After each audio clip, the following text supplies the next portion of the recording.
Hello everyone, welcome back. Let's talk about another medium problem on Leetcode today. Find the longest substring containing vowels in even counts. In this problem, we are given a string S and we should return the size of the longest substring containing each vowel an even number of times. Then in example 1, for the given string, output is 13 because the longest substring we find with even number of vowels is this one and the length of the substring is 13.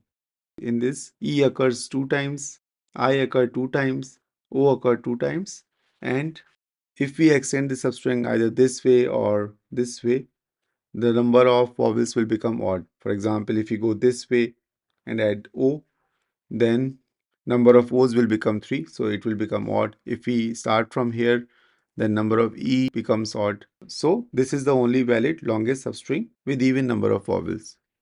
Similarly, in example 2, lead C with 2 E's is a valid longest substring.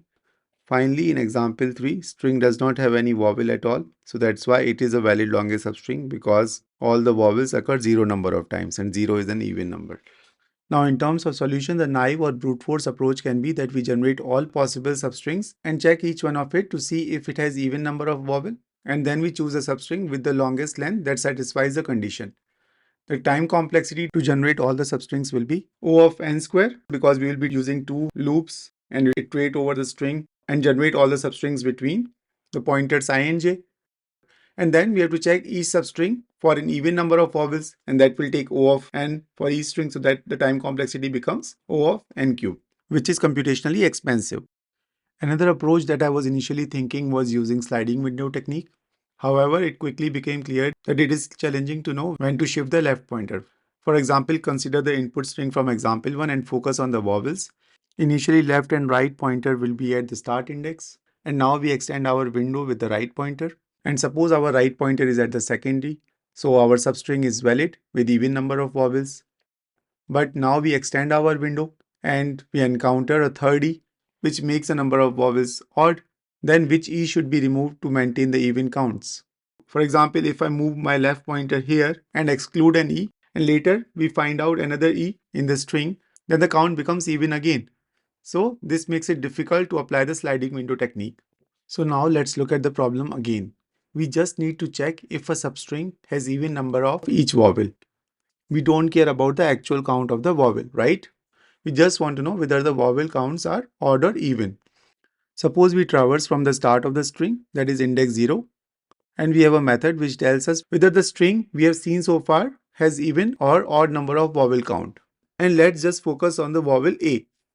Now, if between indices 0 and I, we have an even number of A's, and from indices 0 to j, we also have even number of A's, then the substring between I plus 1 and j will have an even number of A's as well.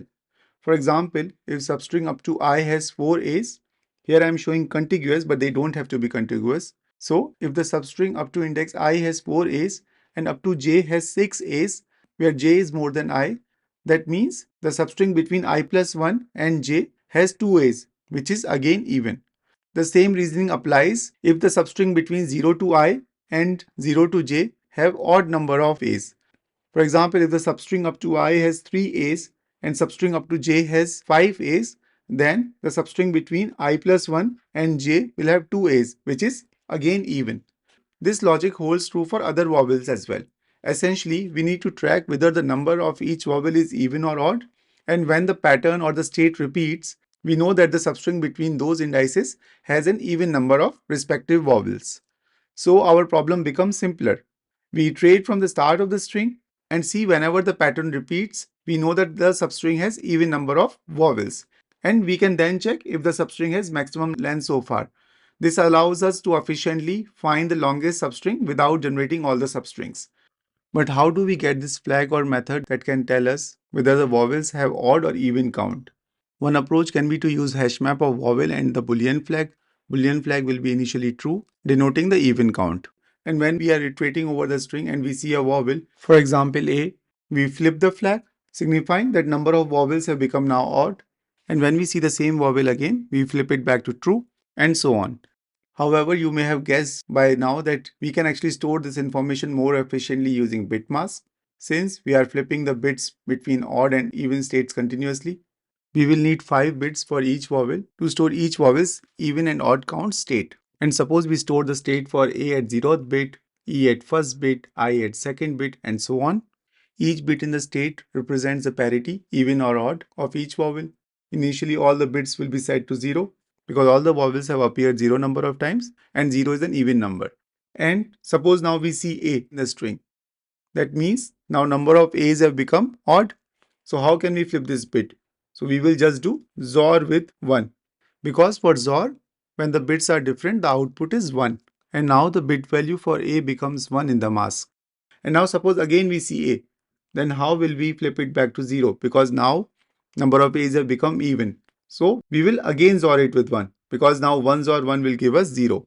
So we can actually use the XOR to flip the bit. But now suppose we see E. So how can we flip E's bit? So for that, we again have to use a XOR value, but now we have to use XOR at this position. And how can we get this number? We can just do 1 left shift 1, which is the position of E. So 0 XOR 1 at E's position will give us 1. And because of this, our bit mask now becomes 00010, and that is a binary representation of integer 2. And suppose now we see I, then we need this binary number. So we can again do 1 left shift 2 because that is the position of I. So if we do XOR now, 0 XOR 1 will give us 1 and so on. So basically we store this information efficiently using bitmask. And now just by looking at the value of this bitmask, we know which vowel has appeared even number of times, which vowel has appeared odd number of times. And at maximum, there will be 2 to the power of 5 such states. That is 32 because there are 5 bits and they can be either 0 or 1. So in total, we have 32 such states. For example, one state can be A occurs odd number of time, but rest of the vowels occur even number of time, and so on. But the main thing is we have this input string on which we iterate and store the state, and whenever the state repeats, we know that this is a valid string with even number of vowels. For example, A occurs odd number of times, but other vowels occur even number of times. That is one state. And if this repeats again in the string, that means the substring between it has even number of A's as well as even number of other vowels as well. And this is the idea of this problem. And we can actually use the hash map to store this state variable, and we also store corresponding initial index to mark the start of the substring. And whenever we see the repetition of the state, that means the substring between those two indices is a valid one. That is, it contains even number of vowels. And we can calculate the length of it, but we don't know if it's a maximum length or not. So for that, we will use a variable to track the maximum length. And now let's see this in action. Suppose this is our input string. I have stripped it down compared to Leetcode's example 1. Initially, our bit mask is 0 to represent the current state, where all the bits are 0, including even counts for all the vowels. Let's also initialize our state to index map containing the state and corresponding initial index when we encounter this state. Initially, it will contain the state with all even vowels, that is bit mask 0 with index value -1, so that we include the string from very beginning. We will see how the math works in a second. Initially also we will define our max length to track the length of the longest valid substring we found so far, and it will be equal to 0. We define a mapping for vowels with the bit positions. It is 0 for A, 1 for E, 2 for I, and so on. This will help us to update the bit mask. So now we start iterating on the string, and first character we see is E. This is an vowel, so that means we need to update our bit mask. So we toggle the bit at first position from left to right, and now our bit mask becomes 00010, that is integer 2. And this state is not present in the state to index map, so we add it to the state map for index 0. And this one is like an invalid string because E occurs once, which is an odd number. So I have marked it with the black color.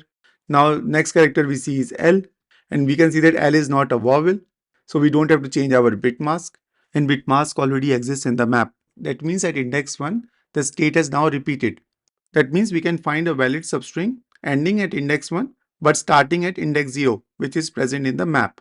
And this is the substring we are talking about, and the length of the substring will be 1 minus 0, that is 1.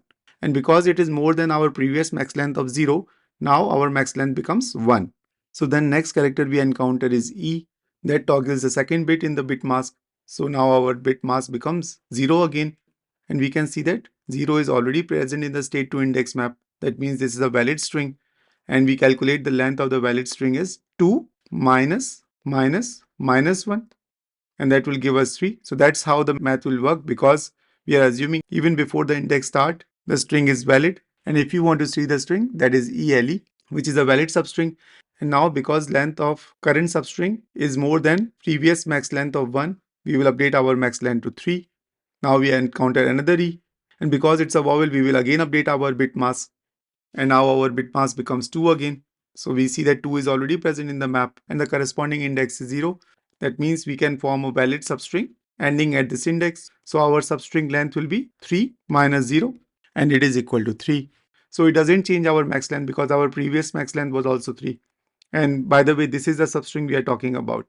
Then we come to T, and because it's not a vowel, the bit mask stays the same, and the bit mask 2 is present in the map and the corresponding index is 0. So the max length now becomes 4 minus 0, that is 4, and it is more than current max length, so our max length now becomes 4. Then we come to M, that is again not a vowel, so our bit mask stays the same, and now our max length becomes 5 minus 0, that is 5. Then we encounter I, that is a vowel, so we toggle the bit at second position, and this will not be a valid string, but we have encountered a new state, that is 6. So we will add 6 to the map for index 6. And then we encounter N, and that is not a vowel. So the bit mask doesn't change, and we can see that this bit mask is present in the map. So now the length of this string will become 7 minus 6 in the map. So it will become 1, and that is not a maximum length. Then we encounter I again. So we toggle the second bit again, and now our bit mask again becomes 2. And we can see that bit mask 2 already exists in the map, and the corresponding index is 0. So now the length for the current string ending at index 8 will be 8 minus 0, that is 8. And that is more than maximum length of 5 earlier. So now our max length becomes 8. Then we come to O, and it is a vowel. So we toggle the third bit in the bit mask. So now our bit mask becomes 10. We see that this is not present in the map. So we will add it to the map for index 9. Then we encountered P, and P is not a vowel, so we don't change the bit mask, and we find the bit mask in the map. So that means we can form a valid string at this index, and the length of that string will be 10 minus 9, that is 1, which is this one, and we can see that this is not a max length. And now we have come to the end of the string, and finally we will return 8 as an answer. And in terms of time complexity, it will be O of n, where n is the length of the string, because we are just going through this string character by character and updating the max length. And in terms of space complexity, it will be O of 1, because even though we are using this extra map, we already saw that maximum number of states can be 2 to the power of 5, that is 32. So that is still a constant number. And now let's jump into the code part. So let's define our state to index map to store the first occurrence of each bit mask. And we will put state 0 map to -1, so that we handle a scenario when the entire substring is valid. Let's also define our max length to 0. That will be our answer. And our bit mask initially will be equal to 0. We can also define the character to vowels position map. This will help us to toggle the bit for a vowel in the bit mask at a specific position. For example, let's map A to 0, E to 1, I to 2, O to 3, and U to 4. And now we can start iteration on the string. We get the character at the ith position. Now, if this is a vowel, let's update the bit mask. So we will toggle the bit in the bit mask by using the XOR operation. So we will get the vowels position from the vowels map. We then left shift 1 accordingly and toggle corresponding bit in the bit mask using the XOR operation. Now if the state is not present in the map, then we will add it to the map along with the current index as we see it for the first time here. And then we will just update our max length as a maximum between whatever is the current max length and the length of the current substring ending at current position. And current string's valid length will be current index minus the first occurrence of the index when this bit mask was seen. And finally, we return the max length. Let's run this code. Okay, I think, yeah, sorry for the typo. Let's run this code again. Cool, let's submit this code. Awesome. I hope this video was useful to you. If it was, please like, share, and subscribe. The code link is in the description below. If you have any questions or suggestions, please write them in the comment box. Thank you for watching. Have a nice time.